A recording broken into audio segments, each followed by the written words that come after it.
Hello everyone, তোমরা যারা সিকিমের পেলিংয়ে আসতে চাইছো আর এই ভিডিওটা দেখছো তাদের জন্য কিছু ইনফরমেশন রইল। এখানে সবথেকে ফেমাস হচ্ছে এই স্কাইওয়াক। মাটির থেকে অনেক উঁচুতে এই কাচের ব্রিজের ওপর দিয়ে হাঁটতে তোমাদের আলাদাই রোমাঞ্চ অনুভব হবে। আর ওয়েদার ক্লিয়ার থাকলে দেখতে পাবে এখান থেকে কাঞ্চনজঙ্ঘার পুরো রেঞ্জ। আর এখানকার যে মনেস্ট্রি আছে সেটি খুবই সুন্দর। তাই তোমরা যারা স্কাইওয়াকে আসতে চাইছো তোমাদের জন্য ইনফরমেশন রইল। এখানে তোমরা পৌঁছতে পারো দুভাবে, গাড়িতে আর রোপওয়েতে। আমি তোমাদেরকে বলবো রোপওয়েতে করে এসো, কারণ রোপওয়ে থেকে যে পাহাড়ের দুর্দান্ত ভিউটা তোমরা দেখতে পাবে তাতে করে তোমাদের ট্রিপের আধা খরচা তো উঠেই যাবে। রোপওয়ের এত উচ্চতা থেকে পাহাড়ের এই দুর্দান্ত ভিউ তোমাদের সারা জীবন মনে গেঁথে থাকবে। তোমরা যদি রোপওয়েতে আসতে চাও তাহলে মাথা পিছু টিকিট রয়েছে 300 টাকা।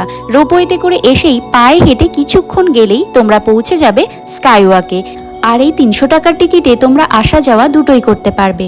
ওপরে এসে সুন্দর সুন্দর ফুল আর প্রাকৃতিক পরিবেশের সাথে মনেস্ট্রির সুন্দর শান্ত মনোরম পরিবেশ তোমরা উপভোগ করে তারপরে কিছুক্ষণ স্কাইওয়াক ঘুরে নিচে আবার রোপওয়েতে করেই ফেরত যেতে পারবে সুন্দর পরিবেশ দেখতে দেখতে।